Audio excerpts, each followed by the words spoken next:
किसान साथियों नमस्कार, मैं हूं राम गोपाल धाकड़। आपका बहुत बहुत स्वागत है जागो किसान यूट्यूब चैनल पर। किसान साथियों, खेत पर जाकर फसलों के वीडियो बनाने की, जानकारी भरे वीडियो बनाने की मेरी इस कड़ी में आज मैं पहुंचा हूं मध्य प्रदेश के रतलाम ज़िले के गांव धमोतर के मुकेश जी धाकड़ जी के खेत पर। और ये एक औषधि खेती करते हैं। और जहां पर मैं खड़ा हूं जिस खेत पर, यहाँ पर अश्वगंधा की खेती की है उन्होंने। और इस अश्वगंधा की खेती सर्दी में, यानी कि आप जनवरी माह में गर्मी के मौसम में कैसे कर सकते हैं, तो इसकी पूरी जानकारी लेंगे कि कब पानी देते हैं, खेती की तैयारी कैसे करते हैं और आप कब तक यह फसल जो है गर्मी के दिनों में पककर तैयार हो जाती हैं, तो इसकी पूरी जानकारी लेंगे। तो हमारे साथ में हैं मुकेश जी धाकड़ जो गांव धमोतर के रहने वाले हैं और अश्वगंधा की औषधि फसल की खेती करते हैं। तो मुकेश जी, मैं आपसे ये जानना चाह रहा हूँ कि आप जो ये जो खेती करते हैं इसकी अश्वगंधा की जो औषधि फसल है, तो इसमें रासायनिक जो है उसका भी, उर्वरकों का भी उपयोग कम करते हैं, क्योंकि यह एक आयुर्वेद में इसका उपयोग होता है। तो आपने जो खेती की तैयारी है वो कैसे करना चाहिए? शुरुआत में जो आपकी ये कौन सी फसल थी, आपने ये जो फसल ली है? मैंने ये अश्वगंधा की खेती जनवरी माह में 20 से 25 जनवरी, अच्छा। यानी कि मैंने इसमें पहले मटर लगाया था। अच्छा, मटर अच्छा। इसके जगह आपने मटर की खेती की थी? पहले मटर की खेती की थी। मटर के बाद में मैंने इसका वैकल्पिक उपाय सोचा। अच्छा, कि अच्छा। कोई दूसरी फसल लेने के बजाय ये खेती करके देखना चाहिए। अच्छा, अच्छा, अच्छा। मैंने भी इसको पहली बार बोया है। अच्छा। और जनवरी 20 से 25 माह में पहले मैंने इसको 2 बार अच्छा कल्टीवेटर से हंकाई की। अच्छा। उसके बाद इसको रोटावेटर किया। उसके बाद इसमें वो क्यारे बनाई। अच्छा, अच्छा करना पड़ेगा। अच्छा, तो 2 बार कल्टीवेटर से जुताई करने के बाद में किसान साथियों इन्होंने फिर रोटावेटर चलाया है। और रोटावेटर चलाने के बाद में इन्होंने फिर क्यारे बनाई है। तो इसमें क्या सूखे में भी कोई खाद वगैरह कोई डालते हैं क्या? वैसे डाल सकते हैं, इसमें अपने रासायनिक खाद जैसे सुपर फास्फेट वगैरह डाल सकते हैं। अच्छा, अच्छा। लेकिन मैंने नहीं डाला। अच्छा, तो इन्होंने कोई खाद का प्रयोग नहीं किया है किसान साथियों। तो आपने जो क्यारे बना दी, तो फिर आप जब बारी आती है फिर बीज की, तो बीज आप कहीं बाजार से लाए या कोई किसान से उपलब्ध किया आपने? बीज वैसे मैं बाजार से ही लाया था, नीमच जाके लाया। नीमच से लाए थे आप? तो बीज तो ये नीमच से लाए थे किसान साथियों। तो 1 बीघे की बात करें तो कितने बीज की आवश्यकता है इसमें पड़ती है? जैसे इसमें मैं 2.5 बीघा के करीबन ये यहाँ पे अपने लगाया था। अच्छा, अच्छा। तो इसमें करीब 3.5 किलो बीघा अच्छा। पर बीघा के हिसाब से मैंने इसको डाली थी। अच्छा, अच्छा। जो कि अभी आपके सामने खड़ी है। अच्छा, अच्छा। तो बीज में भी कोई वैरायटी है ऐसा कुछ, मतलब इसमें कोई अच्छा खराब बीज कोई बाजार में मिलता है, या फिर ऐसा कि ब्रांडेड अच्छी कंपनी का बीज लेना चाहिए? देखो, ये मैंने पहली बार लगाया है, इसका इतना अनुभव अच्छा। मेरे को नहीं है कि तो किसान साहब, तो ये तो स्वाभाविक है कि आपको अच्छे बीज का ही चुनाव करना चाहिए अपनी खेती के लिए, ताकि आपकी जो लागत है वो मुनाफा अच्छा मिले आपको। तो आपने ये जो बीज का चयन कर, तो बीज जो छिड़काव पद्धति से किया है आपने कि ये मतलब बोनी के द्वारा किया है आपने? नहीं, मैंने इसको छिड़काव पद्धति से ही किया है। अच्छा, तो छिड़काव की कितनी मात्रा बताई आपने 1 बीघे के हिसाब से अगर माने तो? 3.5 किलो। 3.5 किलो पर बीघे के हिसाब से इन्होंने छिड़काव पद्धति से क्यारों में छिड़काव किया है। तो पहला पानी दिया होगा, तो आपने पहला पानी देने के बाद में उसमें क्या सावधानी है, कोई ऐसे कोई विशेष कोई बात? खेत अगर समतल हो तो कोई सा जैसे छिड़काव किया अपनों ने, हाँ। बाद में उसके ऊपर वो हल्का हल्का वो उस पे घुमा दिया। अच्छा, अच्छा। और उसके बाद ऐसा कोई लकड़ी ऐसा? हाँ, ऐसा कोई भी, जैसे अपनी मालवी भाषा में बोलते हैं कांटे का जोरा वगैरह, जो भी जैसे अपन प्याज के रूप में घुमाते हैं, ऐसे इस पे भी घुमा दिया। अच्छा, अच्छा। उसके बाद डायरेक्ट पानी छोड़ दिया। अच्छा, अच्छा। पानी जैसे समतल खेत था, कोई दिक्कत ही नहीं है इसमें। ये सब आपके सामने बिल्कुल खेत भी समतल है। और पानी भी इसमें फुल, अच्छा, मतलब 5 हाउस पावर की मोटर जो पानी देती है वो फुल पानी इसमें गया। अच्छा, वो पानी आपने क्यारियों में छोड़ दिया। तो पहला पानी दे दिया आपने, और फिर दूसरा पानी जो अंतर है उसका वो क्या है? वो इसका 7 से 8 के दिन के अंदर वापस दिया। अच्छा, तो किसान साथियों जो पहला पानी दिया है आपने, और उस पहले पानी देने के बाद में 7 और 8 दिन के बीच में उसके अंतराल पर आप दूसरा पानी भी दे सकते हैं। तो दूसरा पानी देते हैं उस समय कोई सावधानी वगैरह ऐसा कुछ आपको? नहीं, दूसरा पानी में कोई सावधानी नहीं, बस अच्छा, पानी दे दिया। हाँ, पानी। तो कितने पानी की फसल है ये? ये तो वैसे मुख्यतः अगर बात करें तो सर्दी में लगाए तो ये 4 पानी बताते हैं। अच्छा। लेकिन ये गर्मी का थोड़ा था अपना, तो इसमें अपने 6 बार पिलाया। अच्छा। तो 3 बार में तो ये मतलब उग के मतलब अंकुरित होकर बाहर आया था। अच्छा। और बाद में 3 बार फिर पिलाया। अच्छा। तो पानी देने का अंतराल क्या रहा आपने? पहला पानी तो जैसे वो दूसरा पानी के बीच में 6-7 दिन का अंतर बताया, तो दूसरे पानी से तीसरे पानी और बाकी पानी का अंतराल कैसे क्या करना चाहिए हमारे जो किसान साथी खेती करना चाहते हैं अश्वगंधा की, तो उनकी जानकारी के लिए? तो पहला पानी तो मैंने 7 से 8 दिन आपको बताया। हाँ। उसके बाद आप तीसरा पानी इसको 10 से 12 दिन के अंतराल में वापस दे दीजिए। अच्छा। उसके बाद ये अंकुरित होकर बाहर आ जाएगी। अच्छा। उसके बाद कोई दिक्कत नहीं। उसके बाद आपको जैसे गर्मी का है तो आप इसको 20 से 25 दिन के अंतराल में पानी देते रहे। अच्छा। और 75 से 80 दिन, अच्छा, आप 85 दिन मान लो। हाँ, उसके बाद इसको पानी नहीं देना है। अच्छा। ये भी बात है। ये सावधानी, ये सावधानी आखिरी में। अच्छा। आखिरी पानी आपको 85 दिन लास्ट मान के चलो। अच्छा। उसके बाद इसको पानी नहीं देना। अच्छा। उसके अंतराल में आपको 2 बार 3 बार जो भी देना है हाँ, वो दे सकते हैं। अच्छा। और आखिरी जो अपना रहता है पानी देने का, हाँ। उसमें आप इसमें 10 से 12 किलो बीघा पोटास खाद, अच्छा, वो आप इसमें डाल सकते हैं। अच्छा, आखिरी पानी में। तो किसान साथियों, आखिरी पानी में इन्होंने जो बताया है कि वो आप 85 दिन में दे सकते हैं। इसके बाद में लंबे समय बाद में पानी न दे और उसमें आप पोटास की मात्रा का भी उपयोग कर सकते हैं। तो जिसके बाद में इसके में कोई खरपतवार उगाते हैं तो उसके लिए क्या निंदाई गुड़ाई करके ख़त्म करते हैं क्या? कोई ऐसे कोई दवाई का उपयोग करते हैं? इसमें खरपतवार जैसे चौड़ी पत्ती का जो खरपतवार रहता है, हाँ। उसको तो अपन निंदाई गुड़े से साफ करना हाँ। पड़ता है। लेकिन अगर तीखी पत्ती का रहता है, अच्छा। उसमें आप दवाई स्प्रे कर सकते हैं। अच्छा। बहुत मेरे यहाँ पे भी बहुत अधिक मात्रा में तीखी पत्ती का खरपतवार था, जो मैंने दवाई से ही खत्म किया इसको। तो किसान साथियों, चौड़ी पत्ती के लिए तो आप निंदाई गुड़ी करवा सकते हैं, क्योंकि वो निंदाई गुड़ी में आसानी से खरपतवार निकाल सकते हैं।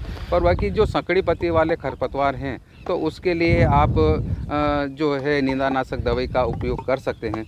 तो ये जो फसल है, कितने दिन की फसल है ये आपने बताई कि कैसे, मतलब कितना टाइम लगता है इसको? शुरू से जब लगाया है आपने, पहला पानी पिलाया है, और आखिरी जो 85 दिन बाद पानी पिलाने के बाद में कितने दिन बाद या कितने लंबे समय की फसल है ये अपन अपने खेत में तो इसको करीब 120 से 130 दिन हो गए। अच्छा। 120-30 दिन के ये आपके सामने फसल तैयार होके खड़ी है। अच्छा। कटाई चल रही है। अच्छा। और बाकी यूँ इसमें सर्दी में अगर इसको लगाए तो थोड़ा इसको वो ज़्यादा 140-45 दिन का इसका रहता है। तो मैं एक और बात पूछना चाह रहा हूँ आपसे कि इसको क्या बारिश में भी लगा सकते हैं क्या? बारिश में लगा सकते हैं ना। अच्छा, तो बारिश में लगाने का क्या समय रहता है किसानों को? अगर बारिश में अभी किसान साथियों, अभी जो हम समय की बात करें तो ये जो मई का जो आखिरी सप्ताह है और उस समय का है, और इनके खेत पर ये जो अश्वगंधा की खेती की जो कटाई का काम भी चल रहा है और जो उखाड़ने का काम भी चल रहा है, और फसल पककर तैयार हो गई है। तो ये जो समय है, और इसके बाद में मुकेश जी मैं आपसे पूछना चाह रहा हूँ कि अब जैसे कोई बारिश में खेती करना चाहते किसान, वो तैयारी कैसे करें? कितने दिन बाद है, या जुलाई के पहले सप्ताह में, या फिर जून के आखिरी सप्ताह में, कैसे क्या? इसमें बारिश में आप खेती जैसे जुलाई में कर सकते हैं। अच्छा, जुलाई आप पहले खेत तो पहले ऑलरेडी तैयार करके रहती है, सही, उसमें कंप्लीट रहता है। आप इसमें जुलाई में इसमें आप बिल्कुल तैयार कर सकते हैं। तो उसमें भी क्यारे बना के ही करना पड़ता है? हाँ, क्यारे बाद में कभी पानी की जरूरत लग जाए, जैसे बारिश का पानी कोई उसका ठिकाना नहीं रहता है, कब आए कब जाए, सूखे की स्थिति हो जाए तो उसमें आप पानी दे सकते हैं आसानी से। तो इसलिए क्यारे बनाना जरूरी है। और जहाँ तक बारिश में हो सके वो ढलान वाले खेत ज़्यादा इसमें बेहतर रहते हैं। अच्छा। समतल खेत में गल जाती है। अच्छा। इसका विकास, पौधे का जो ग्रोथ होती है वो नहीं बढ़ पाता। अच्छा, तो ये जो बारिश में करते हैं, तो बारिश में और पकने में, और ये जो ठंड में जो आपने जो करी है गर्मी की फसल, तो इसमें पकने में समय का कोई अंतर है क्या? जैसे बारिश में अगर लगा रहे हैं हाँ। तो जुलाई में मान लो हमने लगाई हाँ। तो आपका नवंबर दिसंबर में बहार होती है। अच्छा अच्छा। वो उसके हिसाब से अच्छा लगा लो कितने दिन हो रहे हैं। वो थोड़ा सा टाइम समय ज़्यादा लगता है। तो ये जो फसल जब किसान साथियों पककर तैयार हो जाती हैं तो इनसे जानकारी लेंगे कि किस स्थिति में इसको उखाड़ना चाहिए। तो मुकेश जी, आपके खेत में जो कटाई के लिए पौधे उखाड़ रखे हैं, तो इस पौधे के क्या खासियत है कि ये जो फसल है वो इसमें मतलब इस पौधे में बताइए कि ये किस स्थिति में इसको उखाड़ने लायक हो जाती हैं, ये पौधे पककर तैयार हो गई। तो इसमें ये बताइए कि ये क्या इसकी क्या मतलब है कि ये पककर तैयार हो जाती है फसल, इसमें पहचान क्या है हमारे दर्शकों को बताइए। इस पौधे में बीज का क्या इसका कलर चेंज हो जाता है पौधे का? इस पौधे का कलर तो सेम वही, ज़्यादा नहीं चेंज नहीं होता है। जैसे ये आए हैं इसमें, अच्छा अच्छा, ये बिल्कुल चेंज हो जाता है, ये हरा रहता है, ये बिल्कुल ये पक के तैयार होता है, ये पीला इसमें निकलता है। अच्छा अच्छा, इसमें ये बीज बिल्कुल ये हो गए हैं। और आप देख सकते हैं किसान साथियों, ये जो बीज हैं ये पीलापन हो गया है इसका, और इसमें ये बीज की देख सकते हैं आप, और ये जो बीज निकले हैं इसके, ये बीज ये ऐसा पीलापन आ गया है इसमें, और ये पककर तैयार हो, बीज की आकार भी इसका बड़ा हो गया है और कठोर भी है ये बीज। तो इस तरीके से आप पहचान कर सकते हैं। और कुछ दूसरा है इसमें और इसका एक और है, ये जैसे जड़ है। अच्छा अच्छा, इस जड़ को यहाँ से तोड़ेंगे तो ये टूट जाएगी। अच्छा, लेकिन मेरे खेत में पता नहीं क्या हुआ है, क्लाइमेट का कुछ हुआ है तो इससे ये जड़ नहीं टूट रही है। अच्छा, बाकी ये आमतौर पर जड़ मतलब टूटना चाहिए, ऊपर टूटना चाहिए, पहचान है इसकी मुख्य पहचान अच्छा। है। लेकिन पता नहीं यहाँ पे इसमें थोड़ा ये क्या प्रॉब्लम हुई। अच्छा, तो जड़ का आकार तो इसमें बहुत अच्छा है आपके हिसाब से? मेरे हिसाब से जड़ का आकार अच्छा है, और पौधे का भी जो हाइट है, की हाइट भी बहुत होनी चाहिए, बहुत बढ़िया पर्याप्त है, मतलब अच्छी हाइट है तो अच्छे उत्पादन के लिए। तो जड़ का आकार भी किसान साथियों इसका बहुत अच्छा है, आप देख सकते हैं वीडियो में। और ये पूरे पौधे को भी देख सकते हैं कि इस स्थिति में हो जाता है पौधा, फसल जब पककर तैयार हो जाती है। और ये अश्वगंधा का पौधा है, और देख सकते हैं आप पूरे पौधे, फसल पककर तैयार हो गई है, इसको आप उखाड़ सकते हैं इस स्थिति में। तो और क्या मतलब मुकेश जी, इसकी क्या सावधानियां और है किसानों को कि उखाड़ते समय और क्या क्या सावधानी बरतनी चाहिए कि इसमें जड़े को जो कटाई है वो कहाँ से करनी चाहिए उखाड़ने के बाद में? इसमें मेन चीज़ ये है कि जैसे जड़ को यहाँ से अपने को काटना है। अच्छा, बस मतलब जहाँ से ये जो डंठल शुरू है ऊपर का जड़ के यहाँ से आपको इसको कटिंग करना चाहिए।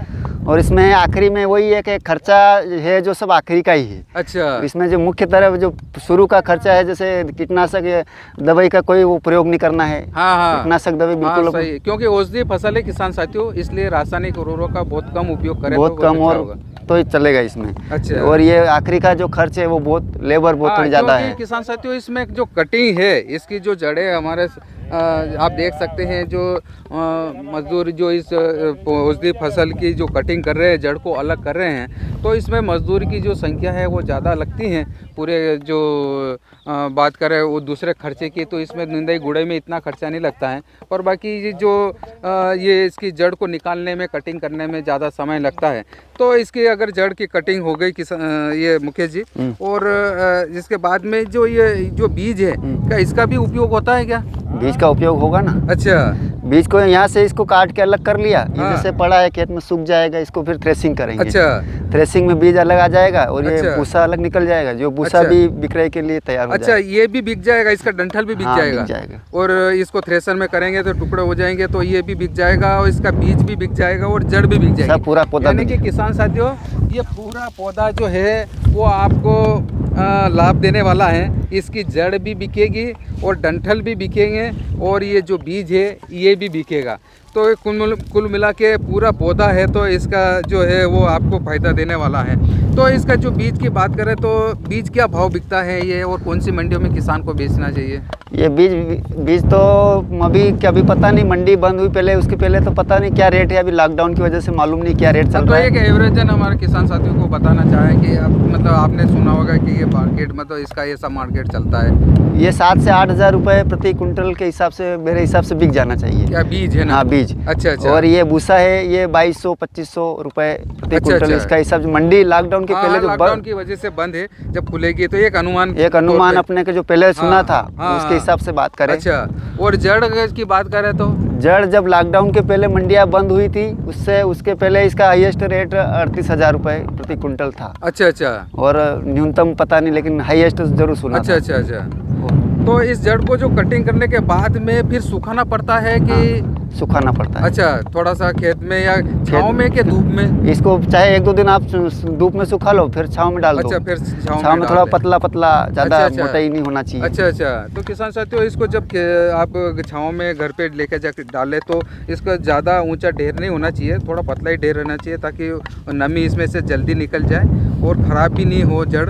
तो खास करके इसकी जो मुख्य है वो जड़ का प्राइस ज़्यादा मिलता है। जड़ का प्राइस ज़्यादा। अच्छा, तो जड़ जो आपने बताया कि ये जो मतलब उखड़ते समय टूट जाना चाहिए और इसकी कटिंग यहाँ से करना चाहिए, जो डंठल जो इसका जो पौधा का शुरू हो रहा है और जड़ के बीच में यहाँ से मतलब इसकी कटिंग करना चाहिए।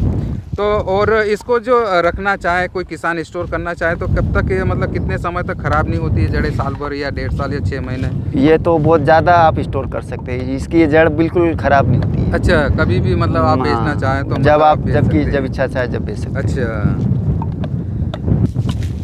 और कुछ किसान साथियों को आप इस खेती के बारे में और भी कुछ महत्वपूर्ण जानकारी अगर आप में मन में आ रही हो कि मैं ये बात छूट गई हमारे वीडियो में, तो मैं और कुछ बात बोलना चाहता था किसान साथियों को। मेरे हिसाब से तो कोई भी बात नहीं छूटी है, अपन शुरू स्टेप से ही यहाँ पे प्रारंभ हुए थे और आखिरी स्टेप पे हम आ गए हैं। तो आपके हिसाब से किसानों को ये एक वैकल्पिक फसल है और जो परंपरागत खेती करते आ रहे हैं उससे हटके खेती है और औषधि फसल है जिसका आज देश और विदेशों में बहुत मांग है, और इस खेती को मतलब आपके हिसाब से किसानों को करना चाहिए, वैकल्पिक तौर पर करना चाहिए। अच्छा, अच्छी खेती है, अच्छा लाभ देने वाली है। अच्छा, और इसी को करना चाहिए। अच्छा, क्योंकि हमारे क्षेत्र में तो अभी बहुत कम कर रहे हैं, नीमच वगैरह उधर बहुत ज़्यादा, अभी वो तो पहले से ही इसको करने में जुटे हुए हैं। अच्छा, और हमको भी जो जानकारी उपलब्ध होती है उधर से ही होती है। अच्छा अच्छा, क्योंकि हम तो बिल्कुल अभी इसमें नए हैं, शुरुआत करी है। अब इसको और जानकारी मिलती जाएगी और खेती के आगे हम इसको में भी बदलाव आता जाएगा। हाँ बिल्कुल, ये बात तो सही है। तो किसान साथियों, ये थी कि औषधि फसल अश्वगंधा की पूरी जानकारी, और खेत पर जाकर ऐसे ही अन्य फसलों के वीडियो बनाने की मेरी यह कड़ी निरंतर जारी रहेगी। और आप तक जो अच्छी खेती करने वाले किसान हैं, जो अच्छी उपज प्राप्त करते हैं और चमकदार क्वालिटी की उपज प्राप्त करते हैं, ऐसे किसान साथियों के खेत पर मैं आगे भी पहुंचूंगा और आप तक पूरी जानकारी पहुंचाऊंगा। तो आज के लिए इस वीडियो में इतना ही। अगर आपने मेरे इस चैनल को सब्सक्राइब नहीं किया है अभी तक तो आप सब्सक्राइब ज़रूर कीजिएगा और पास में घंटी के बटन को भी दबाइएगा ताकि मेरे आने वाले वीडियो की सूचना आपको समय पर मिल सके। और मेरे इस वीडियो को आपको अगर अच्छा लगा हो तो लाइक अवश्य करें और अपने परिचित किसान साथियों के साथ इसकी जानकारी ज़रूर शेयर करें ताकि उनको भी घर बैठे समय पर अश्वगंधा की खेती की जानकारी मिल सके।